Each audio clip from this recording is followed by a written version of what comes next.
আল্লাহ আমার রব, এই রবি আমার সব।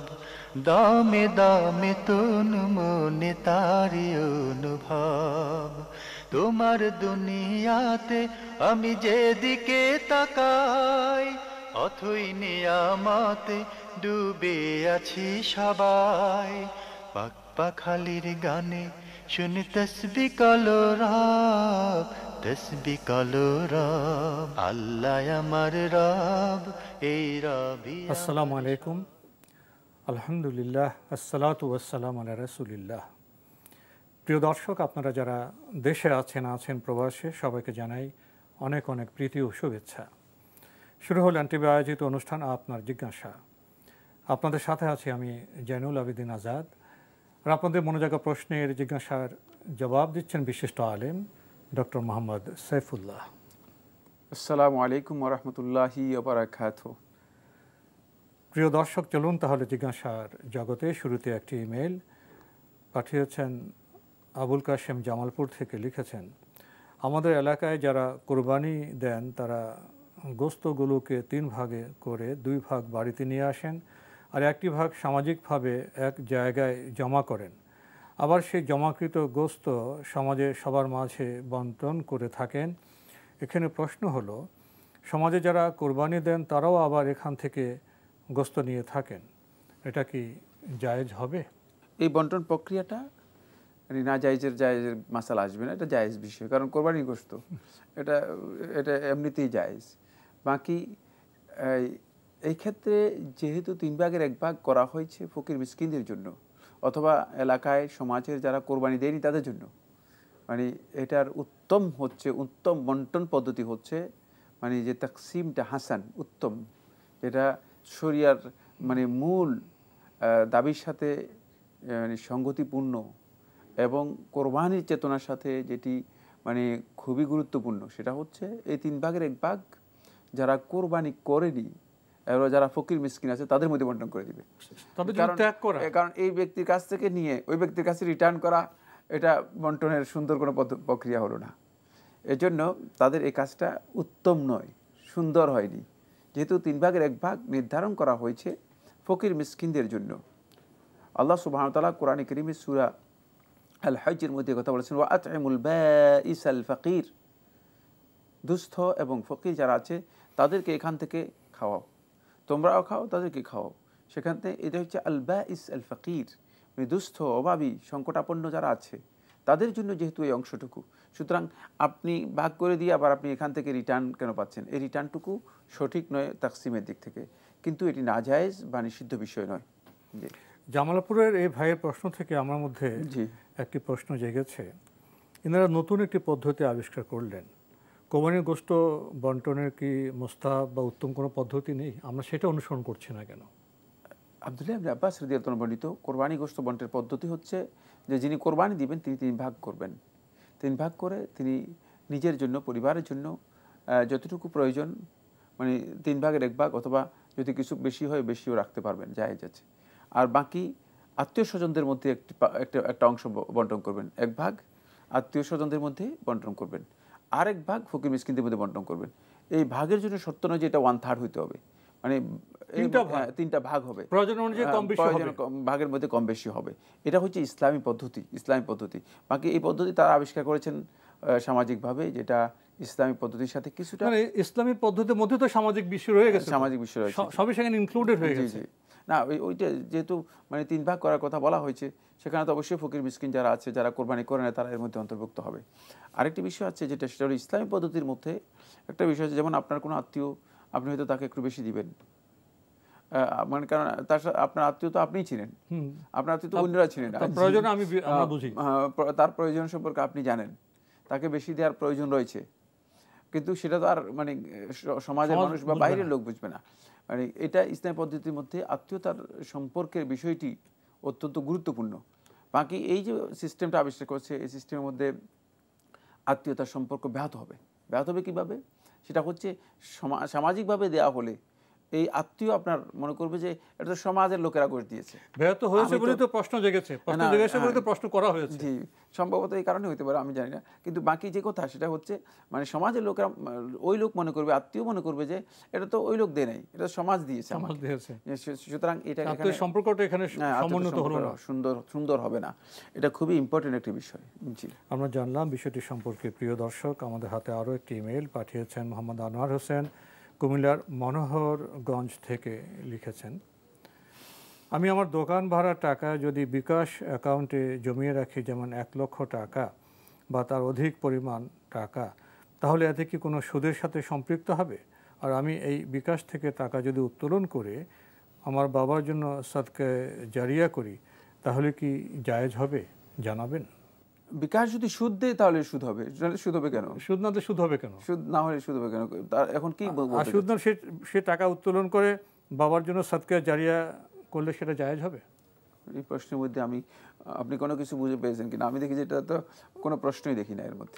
আমরা তো সেটা হচ্ছে অ্যাকাউন্টে বিকাশ অ্যাকাউন্টে টাকা জমা রাখা যায়, জায়েজ। জি, জায়েজ। জমা রেখে আমি রাখলে আমার টাকা আমি তুলতে পারবো, তুলে আমি ভালো কাজে দিতে পারবো, বাবার জন্য সদকা জারিয়াতে ভালো কাজ, এতে সমস্যা কি?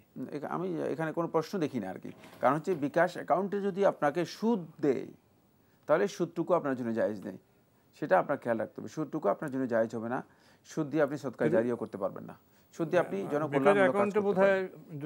সুদের সংস্পর্শ থাকলে তো সেখানে সুদ ছাড়া বাকিটা দিতে পারবেন। হ্যাঁ, অবশ্যই সুদ তিনি গ্রহণ করবেন না, মানে গ্রহণ করলেও যদি কোনো কারণে সুদ তাকে গ্রহণ করতে হয়, তিনি সেই সুদ তা মালিক হবেন না, তিনি সেটা জনকল্যাণমূলক কাজে অথবা মানুষের স্বাভাবিক যে সমস্ত উপকারে আসে এই ধরনের কাজে ব্যয় করে দেবেন, অন্য কাজে ব্যয়, মূল টাকাটা বাবার জন্য দিতে পারবেন। হ্যাঁ, দিতে পারবেন। জি, আমরা জানলাম বিষয়টি সম্পর্কে। প্রিয় দর্শক,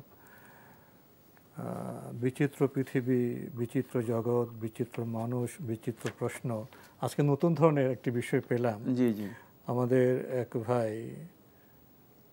মেথড পদ্ধতি, শুধুমাত্র কোরআন এবং হাদিসের রেফারেন্সের প্রয়োগ পদ্ধতি, এরকম একটি বিষয় উল্লেখ করে উনি সৎকর্ম সম্পর্কে কিছু কোরআনের আয়াত হাদিস তুলেছেন, পবিত্রতা সম্পর্কে কোরআনের আয়াত হাদিস তুলেছেন, এবং উনি বলছেন যে এগুলো যদি আমরা ধারাবাহিকভাবে প্রকাশ করতে পারি তাহলে মানব জাতির মহা কল্যাণ হবে।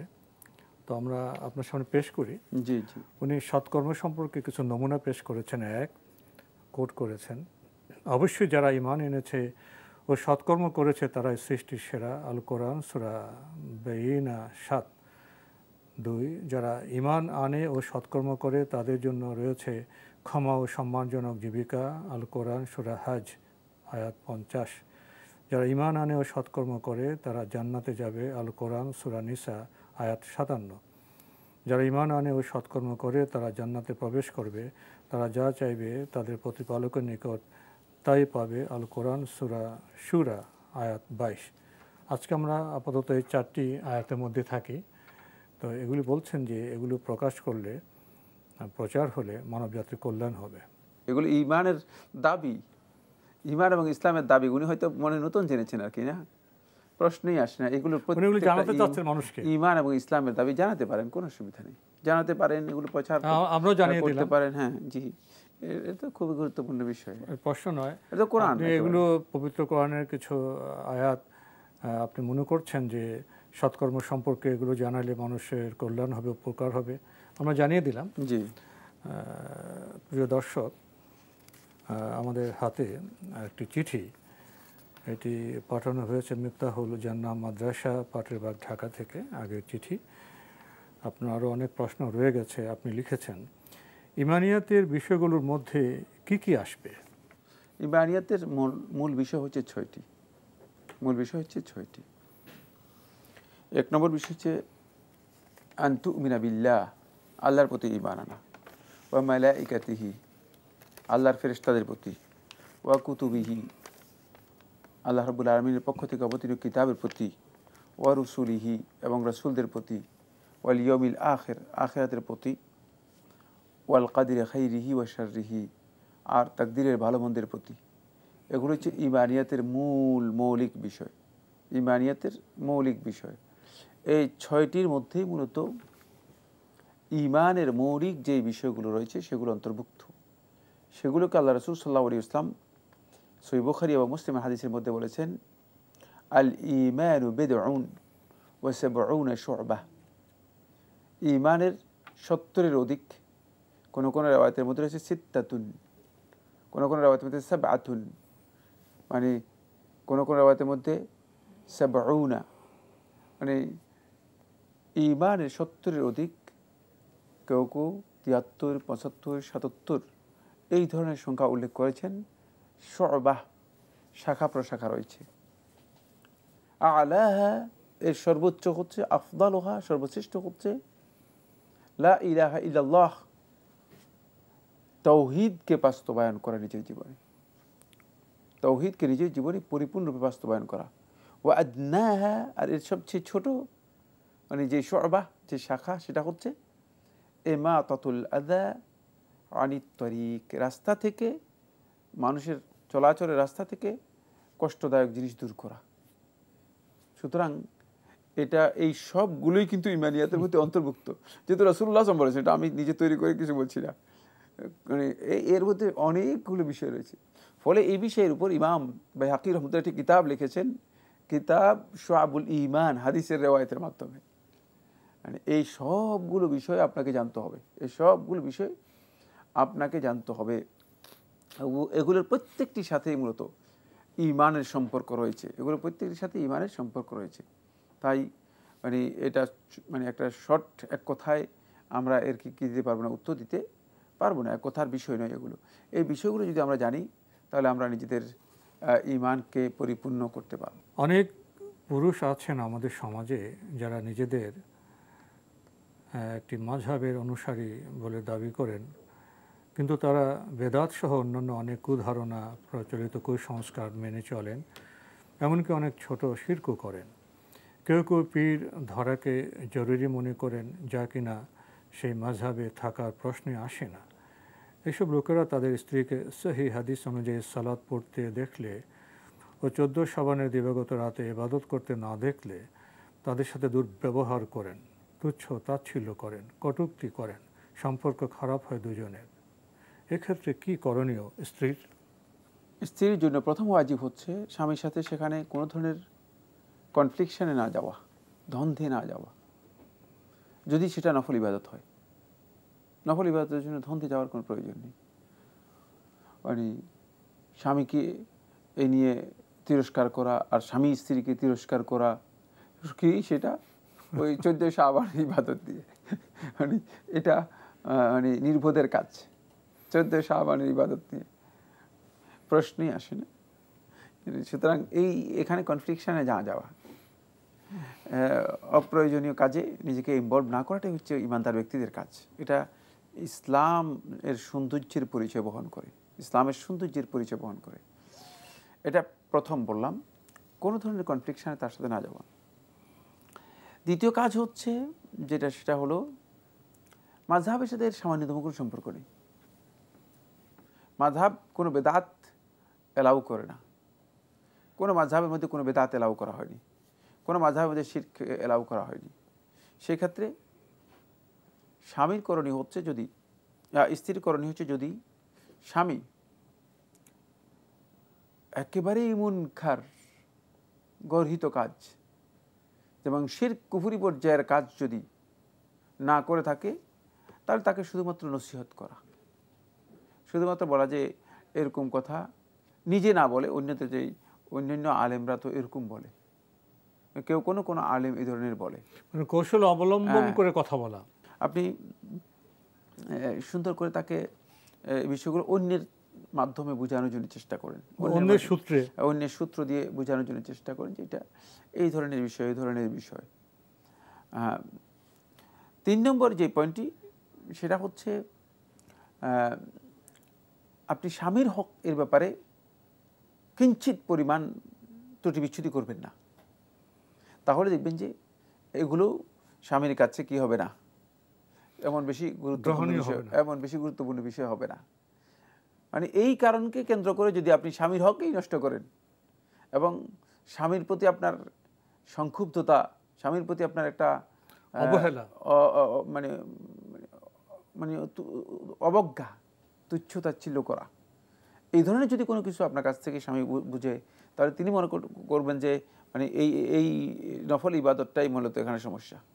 কিন্তু আসল নফল ইবাদতের সাথে মানে এটা কোনোভাবেই কি আসে না, কোনোভাবেই সামঞ্জস্যপূর্ণ, কারণ স্বামীর হক এগুলো আপনার উপর ওয়াজিব। সুতরাং স্বামীর হকগুলো আপনি কোনোভাবে তুচ্ছ-তাচ্ছিল্য করবেন না, গুরুত্ব দিয়ে আদায় করবেন, দেখবেন সেক্ষেত্রে স্বামী আপনার প্রতি এটা মেনে নেবে। সুবহানাল্লাহ, আমরা আশ্চর্য হয়েছি, মানে অনেক পুরুষ তো এমন আছে যে মানে স্ত্রী যদি বলে যে আজকে রাত্রের গভীর রাত্রে 3টা বাজে যদি বলে যে আজকে এখন তো দুপুর 2টা, স্বামী বলে ঠিক আছে, ঠিকই বলছো, বলে সূর্য না দেখা গেলেও কিন্তু অন্ধকার অন্ধকার মনে হয় আর কি, কিন্তু দুপুর 2টা, এই ধরনের কিভাবে সেটা সম্ভব? তার কারণ হচ্ছে এখানে একটা ভালোবাসার সম্পর্ক আছে। ওই ভালোবাসার সম্পর্কটুকুকে বৃদ্ধি করার জন্য চেষ্টা করুন, তাহলে এইগুলো খুবই একেবারে তুচ্ছ-তাচ্ছিল্য বিষয়, সামান্য বিষয়, এগুলো কিছুই না। জি, তাহলে দেখবেন যে এগুলো একেবারেই উড়ে যাবে, এবং এগুলো নিয়ে বাড়াবাড়ি করাটাই আমি মনে করি যে অবাঞ্ছিত কাজ বা অবাঞ্ছিত বিষয়। আরও লিখেছেন, যেসব মুসলিম কোরআনের বিভিন্ন আয়াত সম্পর্কে বিভ্রান্ত ভুল আকীদা পোষণ করে এবং আরেকটি কাজ করে কোরআনের বিভিন্ন আয়াতের ভুল বুঝ তারা নেয়, উপরের ওই কাজ দুটি একদল করে না জেনে আরেকদল করে অনেক বোঝানোর পরেও, এদের সাথে কি আমার চাচা তার মেয়েকে বিয়ে দিতে পারেন? সে চাচাতো বোন সহিভাবে কোরআন সুন্নাহর অনুসারী একজন মুমিনা নারী। উল্লেখ্য, চাচা গলদ সেই পার্থক্য বোঝে না, বললে মানে না, পাত্ররা নামাজ রোজা করে কিন্তু অনেক আয়াতের ভুল ব্যাখ্যা নেয় ও ভুল আকীদা পোষণ করে। না, আসলে একটি কথা আমি বলবো, সেটা হচ্ছে এক ভাই বলেছেন যে মানে অনেক আলেম, বড় আলেম, তিনি আমাকে বলছেন যে মানে এক জায়গাতে উল্লেখ করে, নাম উল্লেখ করে বলে অমুক জায়গায় আকীদাগত বিশাল বিভ্রাট রয়েছে। তো আমি তাকে জিজ্ঞেস করলাম যে আকীদাগত বিভ্রান্তিটা কী, সেটা আকীদাগত বিভ্রান্তিটা সেটা কী জিনিস আমাকে একটু বলবেন? বলেছে তারা ওই যে পায়ের সাথে পা লাগিয়ে দাঁড়ায় না। আমরা আকীদা কী জিনিস, আমল কী জিনিস, দিন কী জিনিস, এগুলোই আমরা বুঝি না। আমরা নিজেরা ফতোয়া দেওয়ার চেষ্টা করি। এখানে এই ধরনের একটা গ্রস মিস্টেক লক্ষ্য করেছি। ভয়ঙ্কর সমস্যা, এগুলো ভয়ঙ্কর সমস্যা। আপনি যদি যেভাবে বলেছেন সেভাবে যদি আমি মানে প্রশ্নের উত্তর দিই, দাঁড়াবে কি? সেটা হচ্ছে তাদের আকীদাগত বিভ্রাট থাকার কারণে, সমস্যা থাকার কারণে এই ধরনের ব্যক্তিদের কাছে বিয়ে দেওয়া ইসলামী শরীয়ত অনুমোদন দেয় না। খুব সহজ কথা। কিন্তু আপনি কি আদৌ বুঝতে পেরেছেন এটাকে আকীদাগত ভুল আছে কিনা? উল্লেখ করেনি। না, উল্লেখ করে নাই তো। কোন তো বিভ্রান্ত কোন জায়গায়?